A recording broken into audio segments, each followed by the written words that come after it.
Hello and welcome to the two-man power trip of wrestling. I'm your host, JP John Paz, and with me today is a former BCW World Tag Team Champion and Television Champion, and of course, a two-time TNA X Division Champion, Mr. Petey Williams. Petey, how you doing today, sir? No, how's she going, eh? I'm doing good, thank you. So what's going on? What have you been up to? I know Impact is in full swing. Yeah, almost full swing. Still no fans. Uh, which obviously we film at the studios down here in Nashville. I commandeered one of the offices, apparently one of our production offices. We're still filming some stuff. We're doing 3 days. Monday, Tuesday, Wednesday. Go home Thursday. I know that I don't know where you're living, but I know in Tennessee they kind of lifted a lot of the mandates and stuff. Still no fans for us though. I don't know if that's going to be something that we do shortly or a little bit, down the road or whatever. But I think I speak for every wrestler and every wrestling company where when we say can't wait for the fans to come back. Yeah, definitely. It's weird where I'm in New Jersey. I'm in Asbury Park, and everything is kind of weird with like opening, but not schools. Schools are like wide open. All the kids can go to school, but everything else, like small business stuff, it's I don't know. It's a weird thing up here.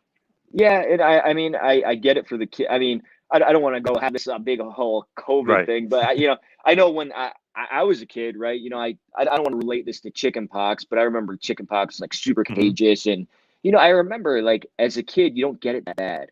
Um, and I know my parents, I didn't get it till I was older. I think it was like I got it during like WrestleMania, I think 14. It was the worst pain of my life. Like I was older. I was a driving and stuff like that, like 16 or 17 or whatever.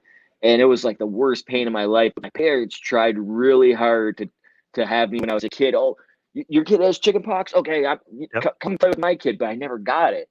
Right. Yep. So I kind of understand. We want to build up our kids' immunities and stuff and, make sure that they're immune to this and whatever the case may be. So the schools, I get it. I know they're vaccinating the teachers. I have kids of my own and stuff. They're at school and they're loving it. I really think the kids need it.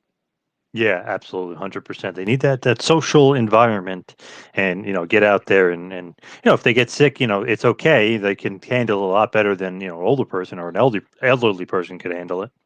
Yeah, no, absolutely. I agree with you 100%. It's good. Obviously we take a lot of precautions here at Impact. I was just, Dennis and I, Lars, and all the guys on my podcast, we were just speaking with John Gresham, like that'll air later, but we were talking about Ring of Honors, precautions for COVID and stuff. And man, they go like we get tested. All of us get tested, temperatures every day, all that kind of stuff. I know AEW gets tested and whatnot.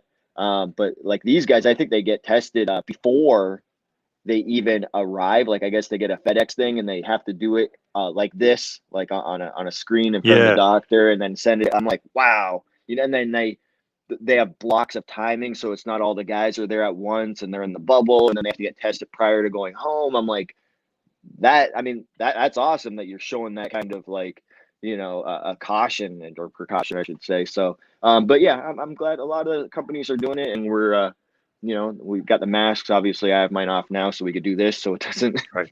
look weird. Yeah. Um, yeah, but it's COVID. Hopefully, it's things get back to normal soon. So what are you doing for Impact? I mean, not really on TV much. So what are you doing behind the scenes?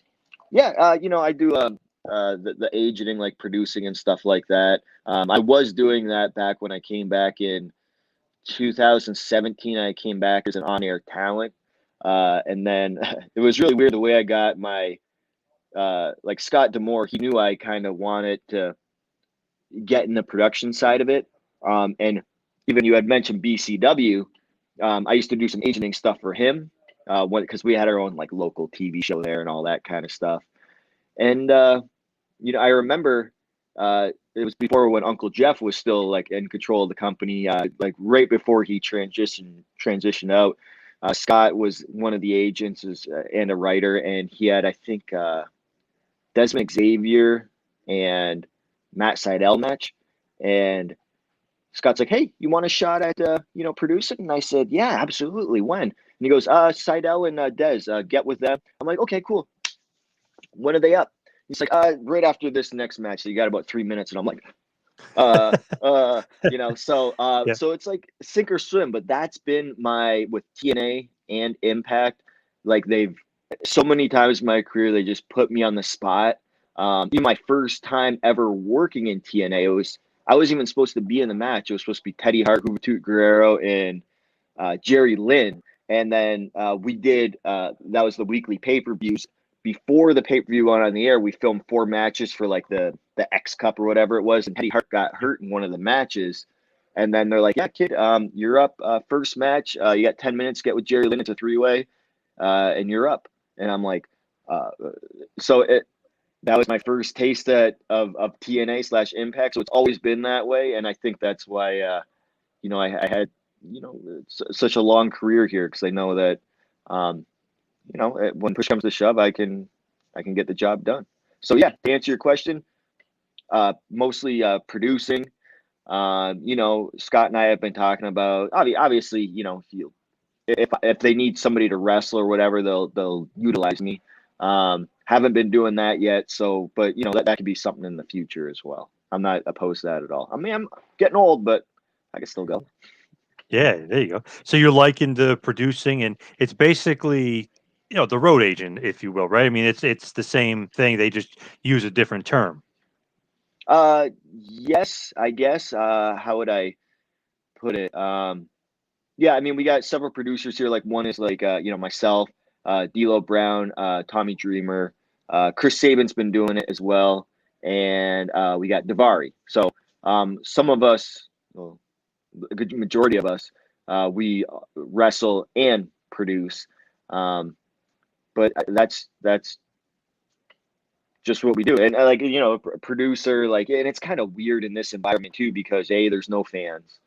Um, and we start a lot earlier in the day because we don't have to wait for the crowd to get filled, 7 o'clock show, that kind of thing. So we'll start at Yeah. like 2 or 3, and and we're done right now. We're in Central Time. It's just past 9 o'clock, 10 Eastern, and we're done filming the in-ring stuff, and now we're long story, but our head guy that does our produce our promos. He lives in Denver. He got stuck in like this.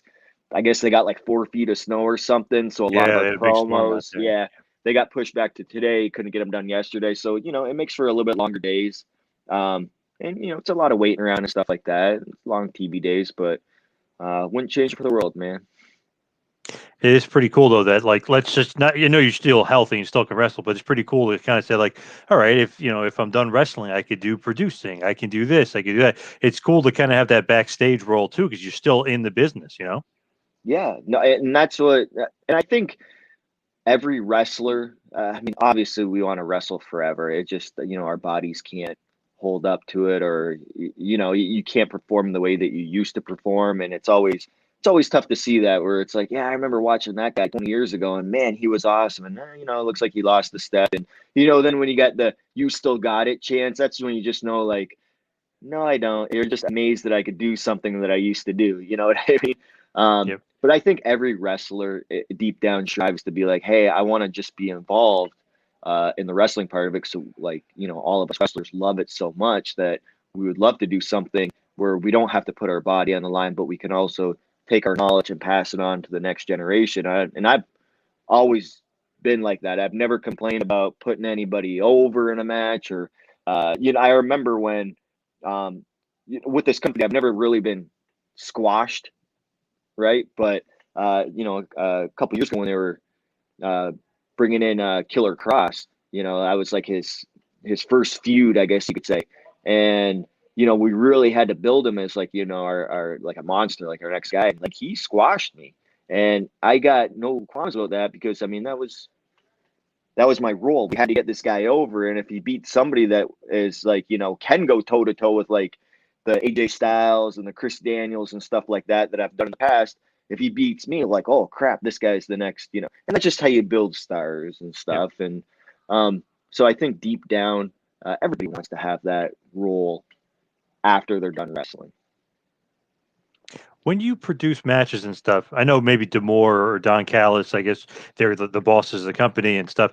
Is it like the Vince thing where it's your fault? Because I had Hurricane Helms on before, I had Davari on before, and basically Vince is like looking at them like, "What? Why do they do that?" And kind of blame you. Is that the same thing with like Demore? If they do something in the ring that maybe you didn't expect or didn't see, and they get mad, is that your fault or is it the wrestler's fault? Um, it's either way. So the way it's kind of tough because I see what they're saying about Vince, but that's not just Vince. That's any management, right? Like, Right. it's not Vince's job. It's not Scott Demore and Don Callis's job to say to talk to the talent about the matches. It's the producer's job. That's why we have agents. If that wasn't the case, then we can just eliminate this middleman right here.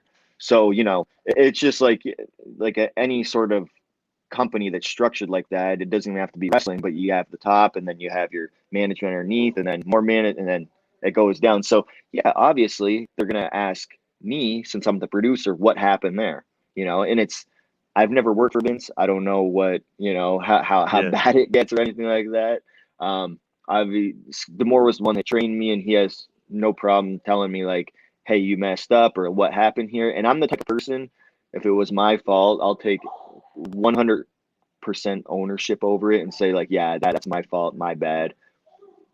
I'm not going to try to hide it or sweep it under the rug. That doesn't help me grow. It doesn't help the company grow. It doesn't help anything. So, but if it wasn't my fault, I'm gonna be like, hey, that one wasn't my fault. Like, I'll be straight up honest.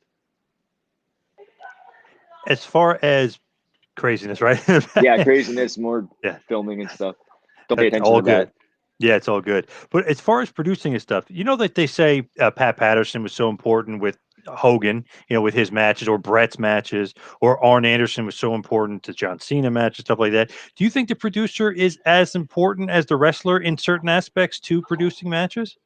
Um, that's a really good and tough question to answer because you want to say yeah, because it's a team effort and stuff like that.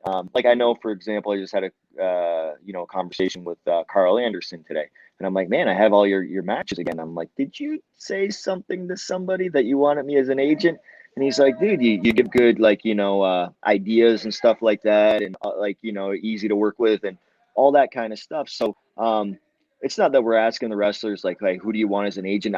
They have no say, and we were joking around. But when I get that feedback from the wrestlers, where I can actually be part of the team in a match, I really like that. I try not to step on toes, just because I've been in wrestling matches where in the old TNA days, some of the times some of the agents would be like, no, can't do that, and it was an uphill battle. Like, and I could tell a story about it or whatever, if you want, but Yeah, um, absolutely. yeah, I mean, so back in it was beginning of January 2005. It was I don't remember the pay per view, like maybe like a Final Resolution or I don't know, but it was an X Division title match, and it was an Ultimate X match. It was myself, AJ Styles, and Chris Sabin, and I was the champion. AJ was going over, and a lot of people really like that match and stuff. But the finish, I actually had to fight. Like, I came up with this finish, and I had to fight for it with Dutch at the time.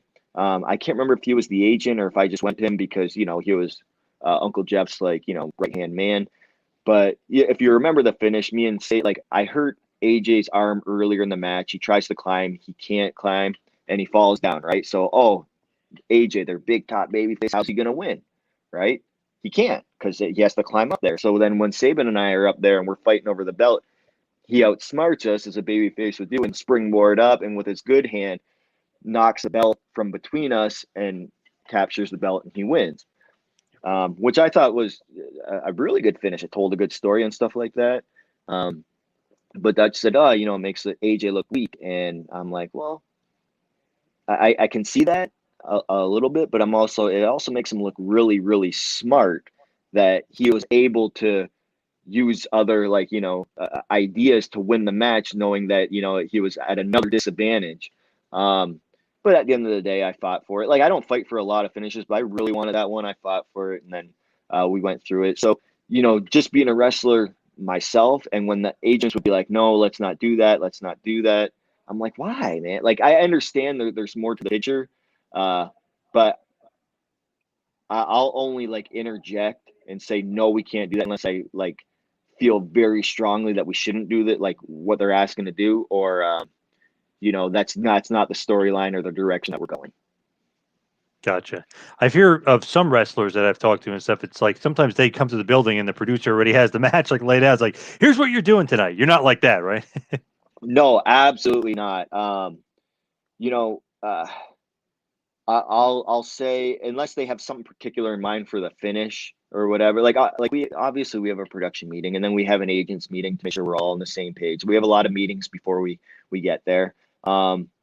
And a lot of the times with me, I'll go up to the talent and I'll say, "Hey, I got your match today," and they'll be like, yeah, I'm trying to like. There's so many different scenarios. It's just hard to think like. I'll be like, "Yep, you're up," and do something like this, and make sure in the match you get this in because that's important because the story we're trying to tell is this. So I'll explain why certain things can be done.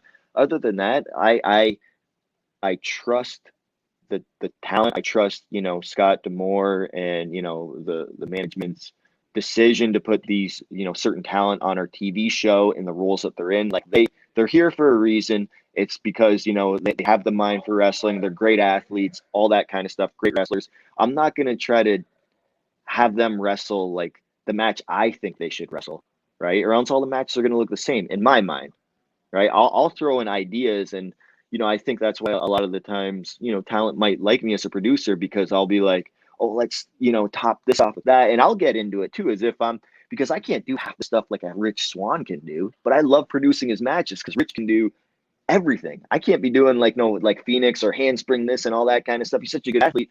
These are ideas that I have that, I would love to do, but I can't physically do them. And that's why I relay them to Rich. Yeah. So I get just as excited as the guys when they work and I'm in the match, and I take great pride in it. You get to pick any of the guys you work with? Do I get to pick? No. So it's like, hey, here's your match. That's a straight answer. Like this is the match. Obviously, I don't know who picks who produces what match. Obviously, a lot of the times we will film out of order. If you look at somebody like Chris Sabin, who's a producer as well as like he wrestles as well, they have to make sure they space out his stuff so that he doesn't have to, be on headset right before his match and then hurry up and warm up and run right out there and vice versa and all that kind of stuff. So we have to be cognizant of that, especially when we do a lot of tapings in one day. But yeah, no, I don't. Us producers don't get to say, I want this match or whatever the case may be. It's kind of like what's handed to us, maybe our specialty or whatever the case may be. Like somebody like Don, like I know when we just had, I think it just aired last Tuesday. They had the interview, and then I think Scott mentioned the Rich Swann versus Kenny Omega kind of deal with the Moose and all that kind of stuff that already aired, and Don was like, hey, I want Petey producing that and being on headset because that's Don. He'll put it together and produce it because he was part of that, but like he's like I want Petey on headset, that kind of thing. So like they get to choose that it's their show. Like the producers don't get to choose who they get to work with. Is it weird, like producing the show, but there's no fans because it's like, wait for this reaction, wait for that reaction. It's like, okay, pretend there's a reaction. Like it's got to be like a mind fuck. I mean, it's just weird. Yeah, no, I agree. Especially like obviously now, what's really helped was in the last little bit on our shows, we're I think it was right after Hard to Kill or at Hard to Kill back in January, they started piping in the crowd noise, which it just everybody knows it's fake because there's no fans, but like I think it just helps rather than dead silence. You can hear everything, like every foot on the mat, like just whatever. You can hear the fling of the ropes, like just I think it's tough, but that's in post production. So when we're wrestling, it's like you can still hear a pin drop out there, like that gets all done in post. So it is kind of weird, and you don't really know. Like we're doing something that it goes against what professional wrestling is. Professional wrestling when I started, back in the carnival days and stuff, like we're playing to the people, we're playing to the crowd, we're going off of their emotions, and we're giving that emotional roller coaster and stuff. And our next step is going to be based on however the fans react and what's working and what's not, and change it up. Well, okay, well now we have a game plan, and we're just gonna. I don't know. There's no way to feel it anymore. You know what I mean? You just can't Yep. feel it in the ring, and like you don't know, like, did that go? And the only thing I think that gets the fan, or not the fans, the talent through it, is just knowing that, okay, we're playing to the cameras now. And part of it, that's what we've always done. Even though we felt the fans, like, Terry Taylor used to say to us, like, hey, listen, don't turn your back to the camera, where all the fans are. Because even though there's, like, 1,000 people behind you, there's potentially millions in front of you. The fans are props. That's what they would say. Fans are props. They react. They do, all that kind of stuff. Which, the fans aren't technically props, but I see what he's saying. Like, Hmm. there's more of an audience here. This is where our advertisement, our sponsors are and stuff. The fans are still going to enjoy the show if you ever back them or whatever. But that's it is really tough, and I have to give the talent a lot of credit that they're able to go out there and hustle, and like there's no crowd behind them when you're like, okay, I'm tired, but I'm gonna go through. It's just like, okay, well, there is no crowd, and you just have to remember, uh, there's people here watching, and that's what we're doing it for. Do you think that live shows, let's say maybe a couple months, you think that will go away? Because you always hear that, like, oh, WWE, we may not run house shows anymore, or they rather just do it for the TV. You think that's kind of crazy? Like you said, the crowd is so important to wrestling. It just sounds crazy to me. Yeah, I don't see how that I would think that's a horror. I mean, obviously they have, you know a lot of, like, very educated people doing stuff in WWE when it comes to, like, their finances and stuff. But to me, just the common person, just thinking, like, financially, like, that doesn't make sense. I know they get a lot of their gate for the house shows, and like that's a big merch and all that kind of stuff. And I don't see why they would negate that, potential revenue coming in. Like, that's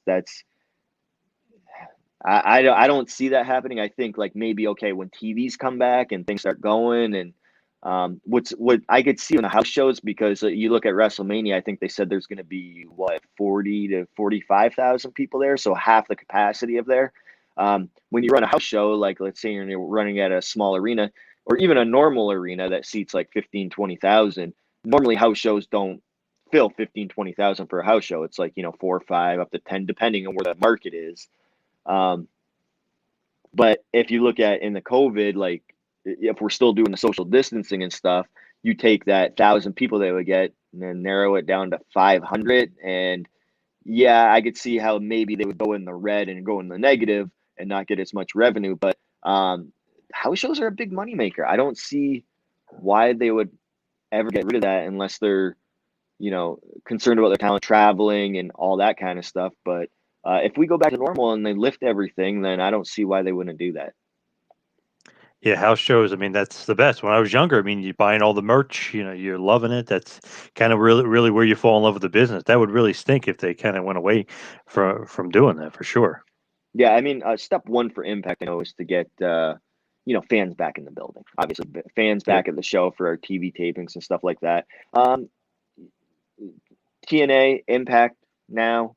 Before I left, like, I obviously took 2020 off. The last time I wrestled was, it was against Moose in March, but we filmed it in February in Vegas prior to COVID.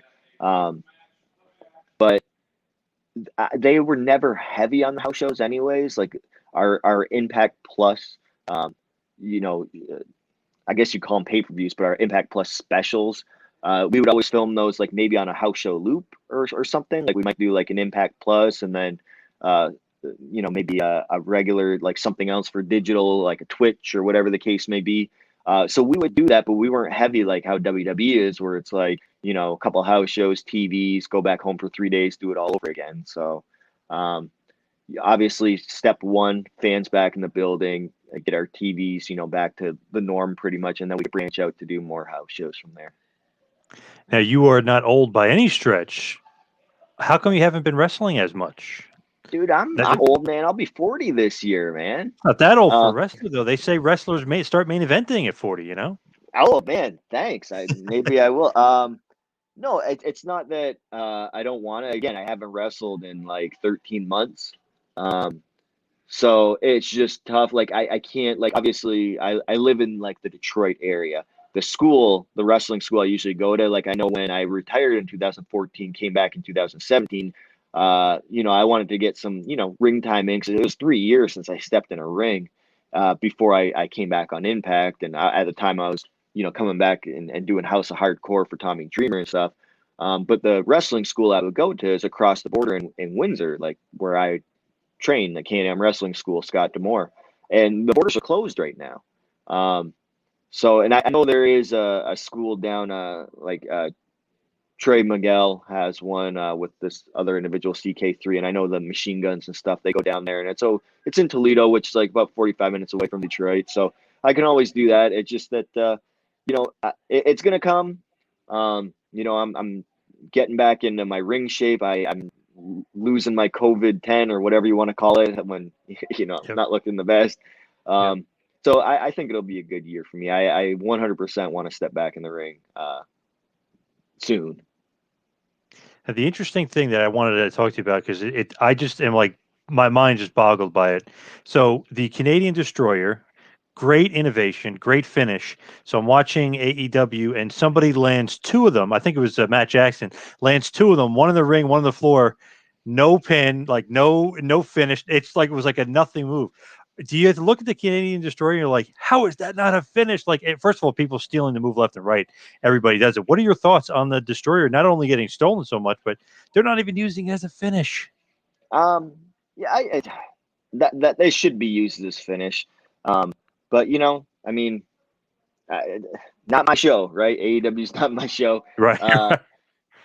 Uh, so it's interesting, because I remember, back before they even allowed it on WWE, uh, before like Adam Cole was doing it, and Rey Mysterio. I think Rey Mysterio was maybe the first one to do it on WWE TV with Andrade. Like I think they did something into the Destroyer. And then I Yep. saw, like, John Morrison take it off the top from the Usos and stuff like that. And then now it's like the norm. But I remember, like, back like maybe in 2017, I was just driving.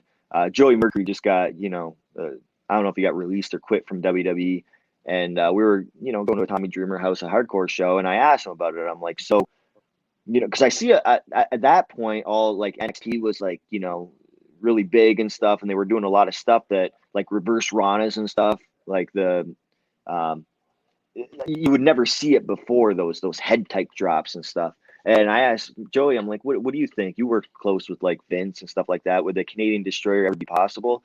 And he's like, yeah, you probably just have to call it something else other than a pile driver, like a flipping something else. They're just really against the pile drivers there.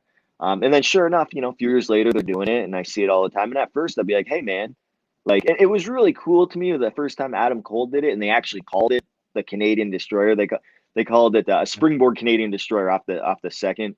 And I was like, oh, cool. I should have trademarked that a long time ago. But anyways, but then they switched it, because they're like, oh, that's not a Canadian Destroyer. That's I can't remember what he calls it, a Panama Sunrise. Yeah.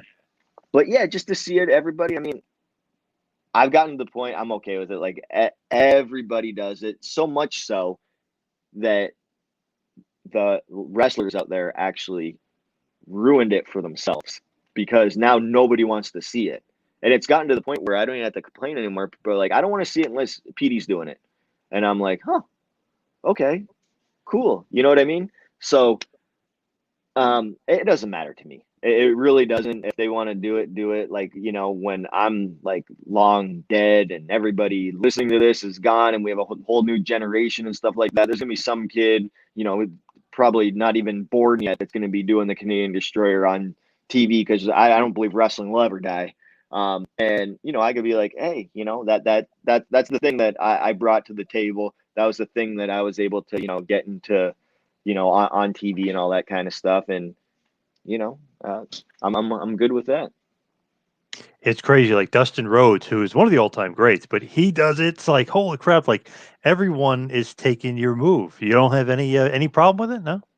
No, I mean, at first, like, my producer on my podcast, Dennis, used to be like, "Hey, man, you should be more upset about this," and I'm like, "Hey, don't you talk about how my emotions should be?" Like, I'm like, it's fine. I'm like, I I didn't care that people do it. I don't like when they switch the name. It's just because when uh I called it the Canadian Destroyer. Like I did that because the name itself means something to me. Like when I first started indie wrestling, the first ever indie show that I was on, not wrestling, I was still training, but I did security at the time.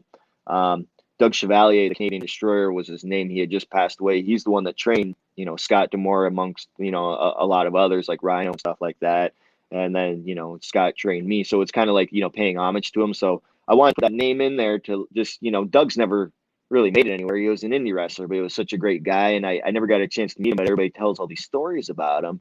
So I'm like, hey, this is like our wrestling lineage, kind of like let's have this carry on forever. So I was just more concerned about the name itself. The Canadian Destroyer, like people are gonna do it, and they're not gonna think of Dustin Rhodes or whoever. They're gonna think of Pete. How did you actually create the move? You know what I mean? Like the flip power bomb. I Mhm. mean, it's crazy. And I remember at the time when I first saw it in TNA, I was like, man, these guys are creating some like amazing moves. But I was like, damn, that's a good finish. Well, the idea came actually.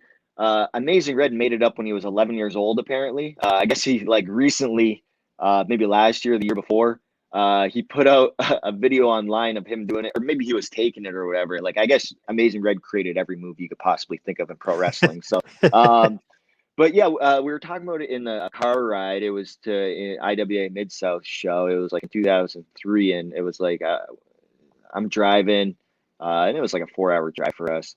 And Saban's in the passenger seat, Brian Gorey, the ref, it's in the back, and Truth Martini's back there too. And they're talking, and they said something about, yeah, and then pile driver, you flip. I'm like, wait, what do you mean? And then we were talking about it, but there was no like, we couldn't pull out a phone back then in 2003 and be like, yeah, look it, like there was none of that, right? So Yep. you're using your creative imagination, and I really can understand him. And I asked Saban, we were supposed to work each other that night. I said, hey, do you want to do it? And he was like where would we put it in the match? Like we had no idea how it would come out, where you put it in the match, nothing. Like do we do it as a cutoff? Do we do that? So we ended up scrapping it, and then a month later, I went back to IWA Mid South, and I didn't go with them. I went with, and I had to work Matt Seidel, and I said, "Hey Matt, I want to try this new move." And he's like, "Okay, what is it?" And I like, "Oh yeah, I just grab you like this, and then I do a front flip land on my butt, and you do a back flip." He goes, "Oh okay," and that was it. Like I didn't know the timing, no nothing, didn't know how it was gonna turn out.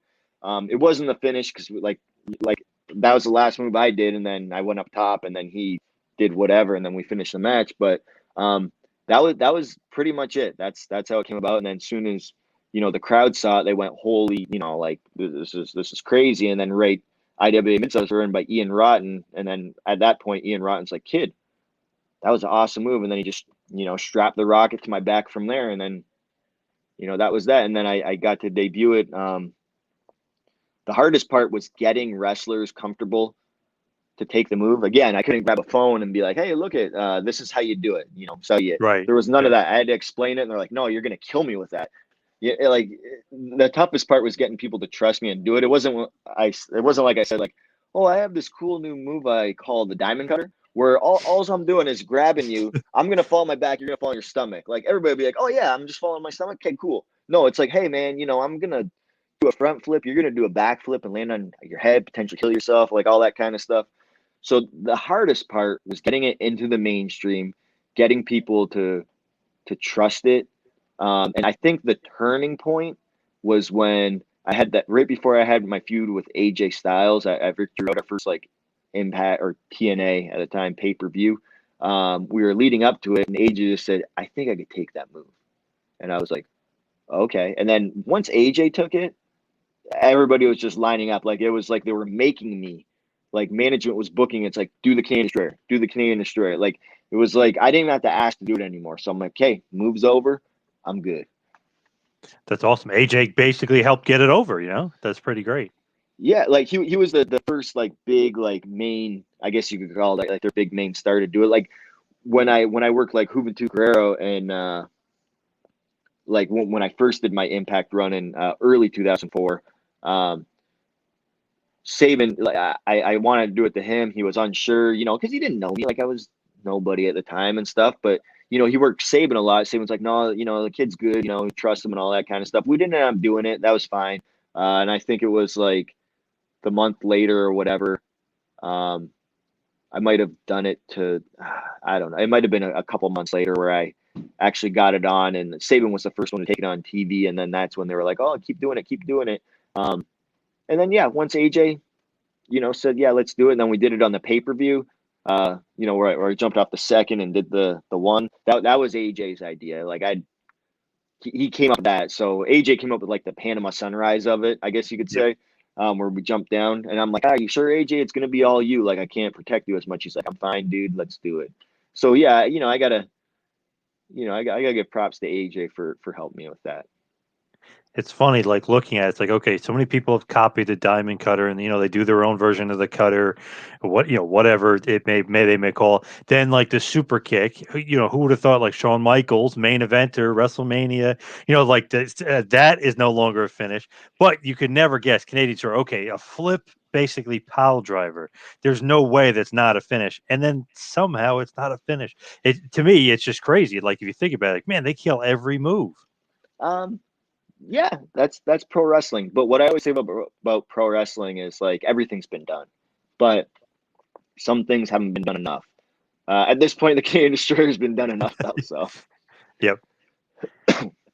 And didn't Red though? His was the code red. It was more of like a power no. So bomb it's though. yeah, no. He did the code red. But he came up. He also came up with the Canadian Destroyer. Like unbeknownst to me, like Right. he, I don't know. Like I don't have the video when he was 11, but he wouldn't be the one giving it. He'd be the one taking it from whoever. Oh, okay. Gotcha. You know what I mean? Gotcha. So, and I remember the first time I gave it to Red, I was trying to explain it to him. I'm like, yeah, because I had to beat him for the X Division title or something or whatever it was. And I said, yeah, and I just do. And he goes, I know. And I'm like, how do you know? And he's like, yeah, I used to take it. And I said, really? He's like, yeah. I know. But he didn't tell me like, hey, I made that move up like 10 years ago.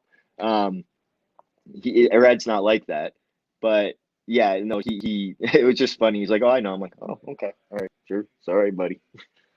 And you did end up beating him for the X Division title, which really kind of puts you on the map. And he was really, I mean, he was one of their top guys for the X Division. And the X Division was like kind of the main reason a lot of people would buy those pay per views and stuff earlier in the day. Was that a big moment in your career? I mean, was at that point the X Division was huge to me anyway, and a lot of the fans' eyes. Yeah, I mean, at the time, I think we had co-champions Frank Kazarian and Michael Shane, and we were having a gauntlet match, and it came down to them two, me and Red, and they both got eliminated. So that pretty much showed the fans like, hey, there's going to be a new, excuse me, there's going to be a new X Division champion. Just is it going to be Red or is it going to be Red again? Losing my voice now, or is it going to be Petey? And that was the moment where they're like, I just found out that day, like it was from Jerry Lynn. I think he was agenting the match, and he said, hey, you're going to do this gauntlet match. And I'm like, all right, who's going over? He's like, you are. I'm like, is it for the title? And he said, yeah. And I'm like, wait, you guys are putting the belt on me? I didn't even have a visa yet. All right. I'm Canadian, Yep. wrestling illegally in the US. The visa was in the process.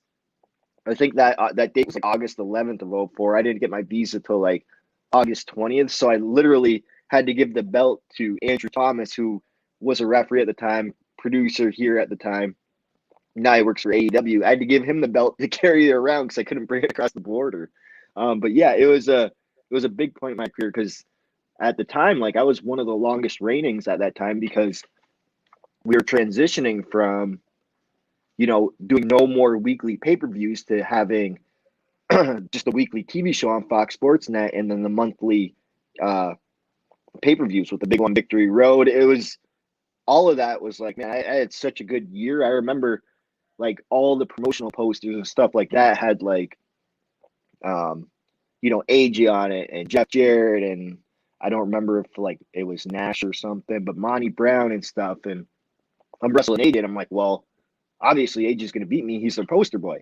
But they end up having me beat AJ, and I was like, it was pretty crazy that few months that year for me, my career. So Yeah, it really puts you on the map. Not only the Destroyer, but then putting the X title on you. I mean, really puts you on the map and kind of says like, wow, this X division not only has AJ Styles and all these other great guys, but wow, this guy Petey Williams, holy shit, look at this guy. He's got something. So it was really kind of a interesting time in TNA just because the X division was really the main focus for a while. yeah, and a lot of times like you're really hard on yourself as a wrestler because I'm like, did I help ruin the X division? Because at one point we went from here to here, then back up. Like it was always on a roller coaster, and I'm like, and I always look at like myself. I'm like, oh, did I help ruin it? I don't think so, but sometimes I think of like I was the one that. I mean, I don't know where I'm going with it, but I always think in the back of my mind, I'm like, okay, well, I didn't do as much flashy and high flying stuff as a lot of these guys. And I'm like, I did the Canadian Destroyer, that was that, but it just seems like sometimes you're your own worst enemy, you're like your own worst critic. Like, did I not do enough as a champion? That's what I think sometimes. Do you think Man, that like the X division itself, do you think that was kind of like a game changer for wrestling? Because now so many guys kind of implemented that style. yeah, I really do. I think what you see in the X division from like the early 2000s, that's pretty much what you're seeing on any other television show out there when it comes to wrestling. So, yeah, I really do think it revolutionized how wrestling is. Like, it's that old school type match. Like, I still love watching and stuff like that. Um, but those are gone. I mean, you don't see any of those anymore. So, yeah, I definitely think that uh, that the X division really brought wrestling what it is today. Whether you feel that it helped like kind of killed wrestling or not, it brought wrestling where it is today. The athleticism, back then is crazy. Now, I mean, I feel like it's even more crazy. Do you think that the psychology is lacking in today's wrestling? Because you can mix in the athleticism, but maybe it's missing the selling and the psychology a little bit. Yeah, I would agree, but the way that it was kind of described to me back in the X Division days, X Division, if you look at them like cruiserweights, if you relate it to boxing, so you got guys like Mayweather and stuff who are not heavyweights, right? But they can like him and De La Hoya can like hit each other in the face multiple times without going down, and they're still going, and they'll go like the 12, 15 rounds, whatever they do now. Okay, cool.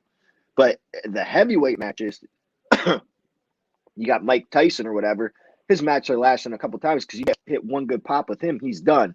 That's how they kind of related it to the X division. Like, hey, we're lighter, we don't have as much force around our hits and stuff like that, so we can kind of brush them off a little bit more. I think it's just us trying to sorry, all right, getting kicked out of the office in a second. I think it's us just trying to justify like, hey, we're kind of cruiserweights. Look at like other sports and like UFC and boxing cruiserweights and look how the heavyweights are. It's faster. We hit more, not harder, but more as opposed to the heavyweights. Gotcha. Now, I guess we'll wind it down. We'll hit the finish because I don't want you to get kicked out of the office there. Oh, he's Uh, fine. No. Oh, okay. I was going to mention Little Petey Pump or Little Papa Pump at one point. That was great because that's not really X Division, but you're kind of separating yourself with Scott Steiner. What was it like working with that madman? Oh man, it was actually great. I got along with Scotty very well. Don't know why he took a liking to me. I don't know if Scott has a reputation back in the WCW days of being a bully. A lot of the guys were afraid of him and stuff like that. I don't know, he got a little older and maybe he calmed down a little bit. I don't know, but like first day he was trying to bully me and I was just like shut him down or whatever. And I don't know if that like earned his respect or the fact that I work out and stuff like that. He's like a body guy. I don't know what it was. I don't know if it's because I always looked out for him and stuff. Um, but we got along very well. We did a lot of fun and stupid things. I was getting shot in the back with a paintball gun bareback, and riding on the hood of his car. He's a crazy driver, by the way. Yeah. And what else? Like we couldn't do the waterboarding because that's not good. But he tried drowning me one time. All this kind of stuff. Shaved my head, but it was great. I loved it. Did a lot of cool things and got to work with Angle and Joe and all that kind of stuff. And out of that came one of the best promos in wrestling history, the math promo. And Yep. I thought it was a good mix. So I got to thank Vince Russo for that because it was his genius idea that I started off as like this Maple Leaf Muscle, and then he was like, "Oh, I can see you and Scotty doing something," and then they just kind of pushed it that way. And I had a great time. And I still talk to Scott and I see him, and he's still the same crazy guy. How did you not break during that promo? How did you not start, like dying laughing from that? I did break. If you rewatch it, it was one take, believe it or not.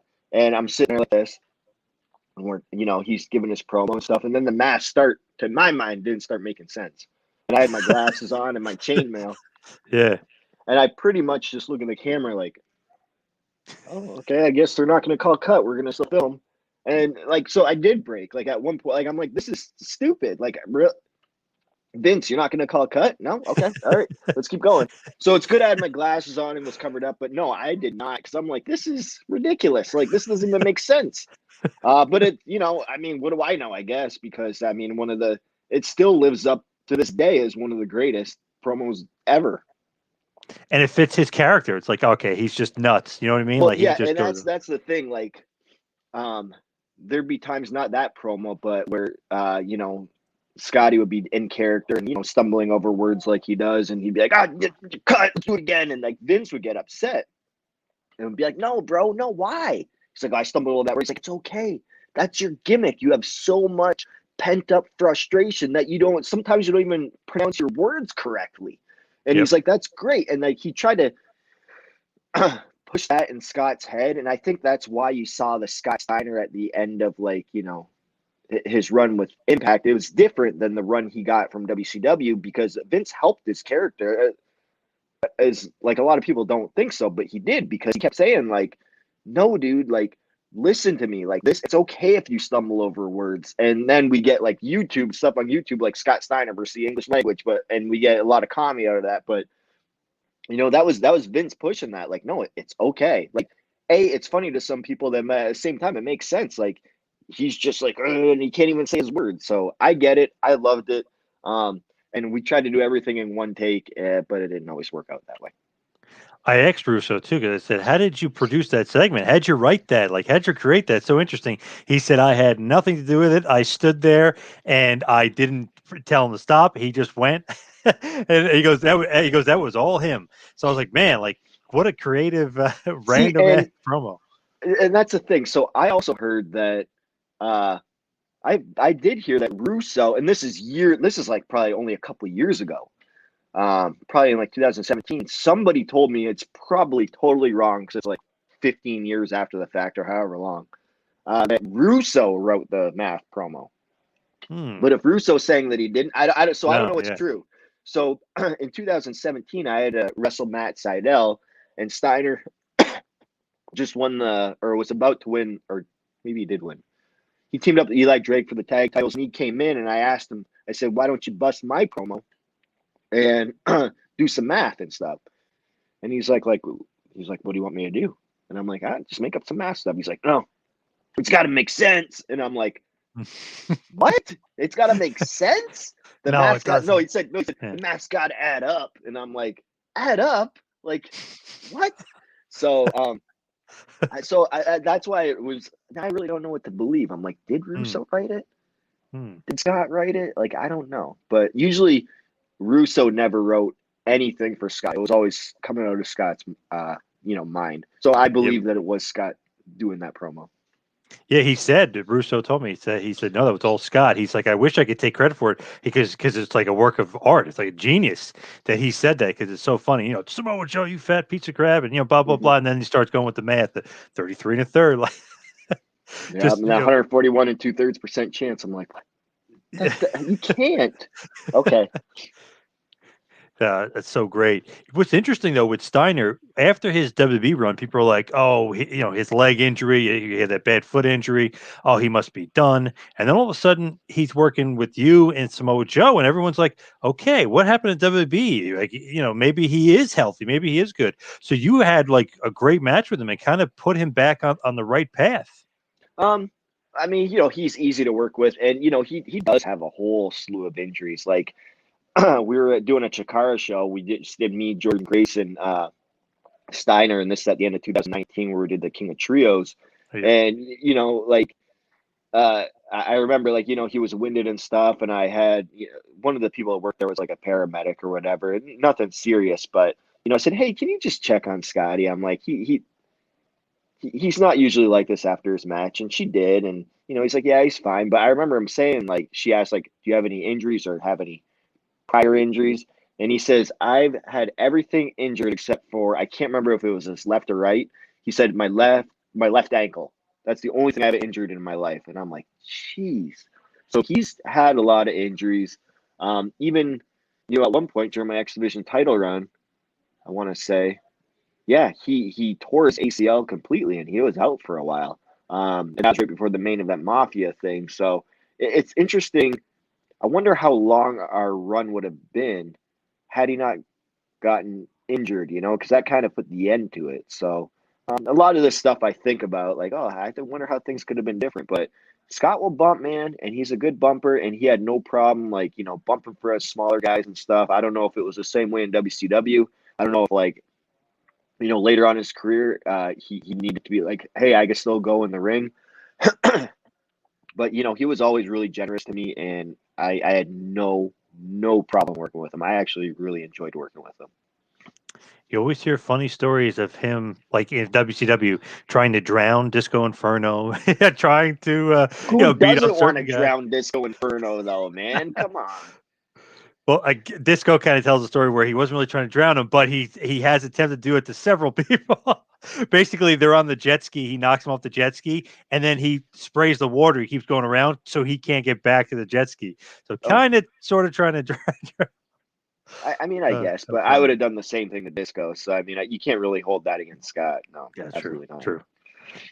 Then you always hear like he basically like took DDP's clothes off and like try to throw him in front of fans, in the locker room, just to like all these like people. Oh, he's bullying, but to me, it's like with a sense of comedy. You know what I mean? He's just being funny, like it's tying somebody up and then like fake beating him up, or like they used to play with Mysterio and his mask and stuff. And I don't know, to me, like it's more comedy than oh come on, he's bullying people. It's just him being kind Yeah, of silly, yeah, old and I school mean, stuff. yeah, and we used to do all that stuff. Like in my first run, all of us X Division guys, like we used to hang out together. Like myself, Sanjay, Saban, Shelly, Creed, like Xavier Woods, Jimmy Rave. Even we had A1 with us and stuff. We all Jay Lethal. We'd always hang out as a bunch, and we would do all that silly, stupid stuff all the time. Like just trying to rib each other. Like one time A1 and Shelly, like me and Saban were rooming together, and they flipped our box springs and our mattresses in our hotel room, and then remade the beds. Um, so when it came time, like, oh, this is a nice good day, and then it's like, oh, why is this bed so? Like I Yeah, mean, yeah. we would do all sorts of stupid stuff like that, but it was just, we're with each other every single week for multiple days. You just gotta. It's like we're brothers, and that's what brothers do to each other. Yeah, you got to have a little fun on the road. You're going to get bored, and you got to spend so much time together. You got to, you know, lighten the mood a little bit. Exactly. I mean, man, I wish I could just remember like more, stories and stuff like that. But like we always talk about it. Like I always run into A1 who's like, semi-retired, still does some stuff. He looks great and stuff like that. But I'll see him on the indies prior to COVID. And, we always talk about like, man, the best years of our life were that, couple of years when we were, always going to Florida every week. Like it's awesome. Like us dudes from Canada, we get to fly to Florida every single week. It's like a dream, and like get to hang out and do the coolest job. And like, it was just awesome. Like we loved it and hang out with cool people and do all these things. Like just a kid's dream come true. So we always look back on that, and we always talk about and be like, man, remember that time? Remember that time? Like those were definitely the best years of our life. That is great. And what's kind of like, I know it's like a generic thing, but what's like some of your favorite matches in TNA for the X division? Just because I know I love that you like somebody says to them, "Oh, I'm going to go check it out on YouTube or so, or the Impact Plus app or something." You go check it out. Do you have some matches that stick out to you from Impact? Obviously, of my own, obviously the myself, AJ, and Chris Sabin, and that I want to say it was called Final Resolution. Uh, I want to say it was called Final Resolution 2005. That Ultimate X match, that one, I really enjoyed. It's funny because I remember Sanjay used to get all the dirt sheets back when you had to get them mailed and you read them. You know what I mean? Yeah. And I remember I'm like, oh, let me see that, and because they rated our match, and they rated it high, whatever. But they were like, oh, word is that they've been planning this match for several weeks before, and I'm like, wow, that's so horseshit. Because I remember we couldn't find AJ that day. Like, I don't know if he was doing other pre-tape stuff. Like, where's AJ? We need to put this match together. Show's about to start, so there was no like weeks. Like, we came up with that stuff that day. So. That's one of them. And then even the month before, in I want to say it was Turning Point 2004, myself versus Sabin. Everybody forgets that match. We had such a good match, horrible finish, but whatever, because it was brass knuckles. But we had such a good match. I really enjoyed that match. It was really overshadowed because that was the same pay per view where like Elix Skipper walked the top of the Oh cage and yeah. did that Yep. Rana. So obviously everybody remembers that. They don't remember the match Sabin and I had. Um, I'm trying to think of like later on in my career. Myself and Frank Kazarian for the X Division title. It was Slammiversary. I don't remember what year. I think it was '07 or it might have been '08. But I really enjoyed that match. I remember, we were kind of like getting close to our not hitting our time, going over our time. So we were kind of rushing a couple things.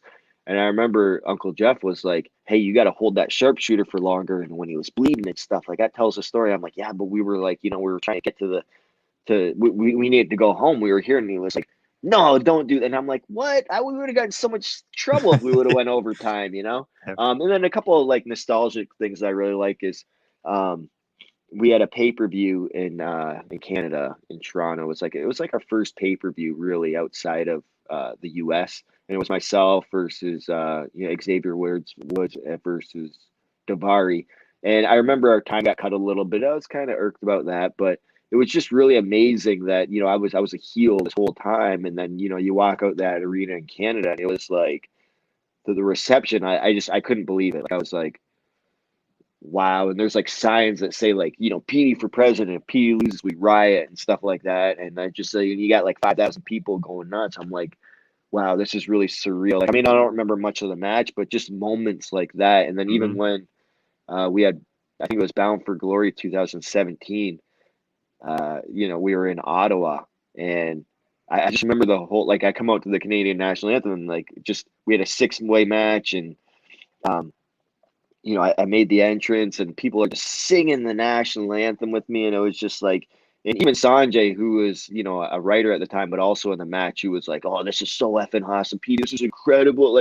He was having a good time too, just the energy of the crowd. So I more remember the energy of the crowd rather than like the match itself, because I've had awesome matches that were never televised in front of 20 people as well. So Yep. those are just a couple that I remember off the top of my head. Is there any matches that you're looking to have? Like you said, you want to return, you want to get back in the ring.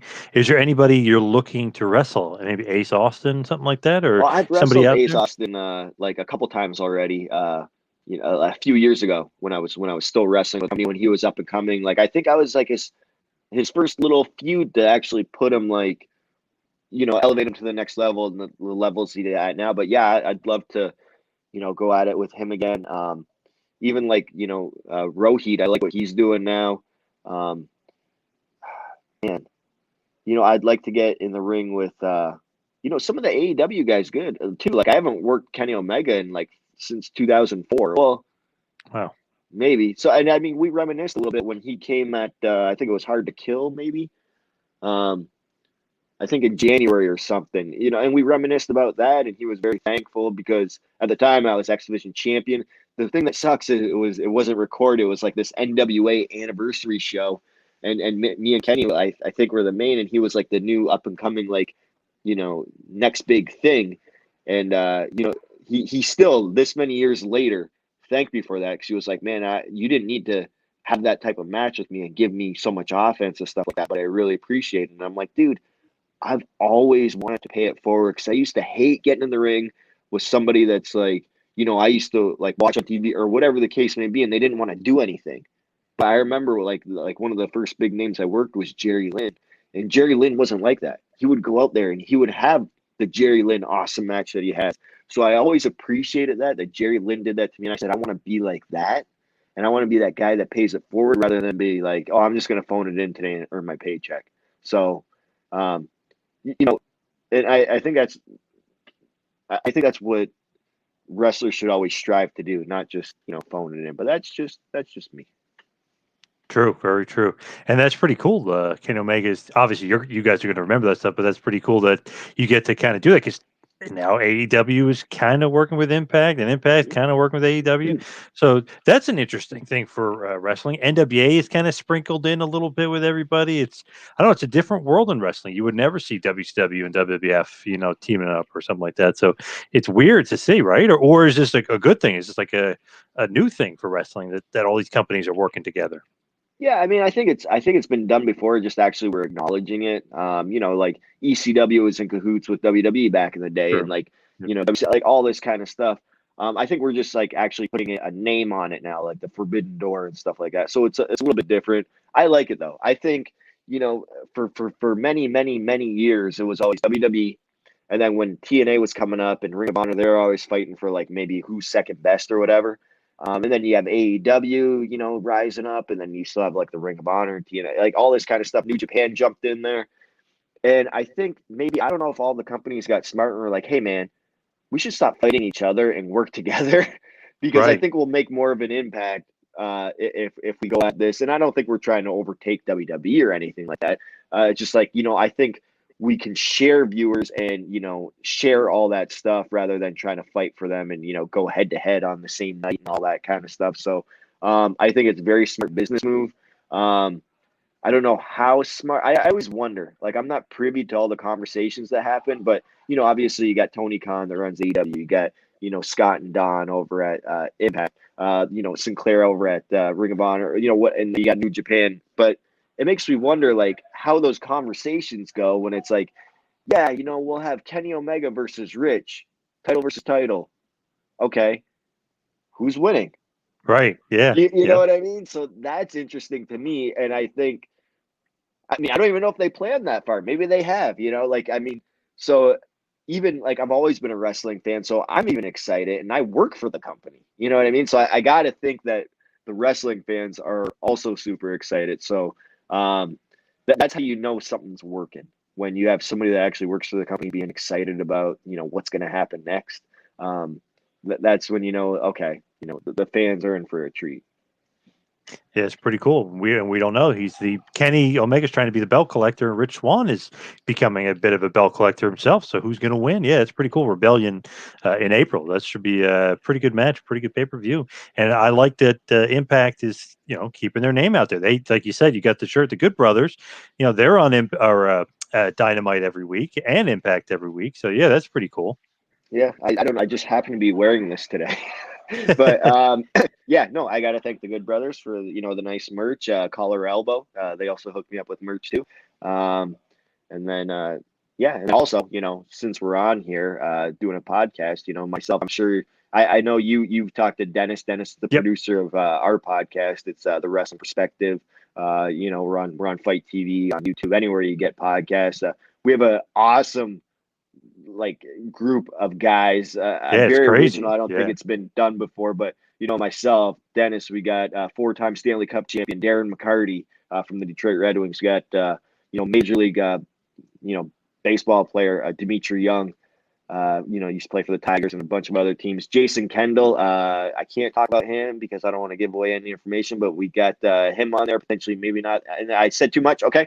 And then Lars Frederiksen from the lead singer, or one of the singers from Rancid, and it's just, I'm like, wow, how do you get this group of guys? And we all just love talking wrestling, just like we're talking right now, and just, doing interviews. And we don't always do interviews, but we talk and shoot the breeze and fantasy book and maybe do Sweet 16s and all this kind of stuff, just because we like watching wrestling. And I think right now it's a really great time to be a wrestling fan.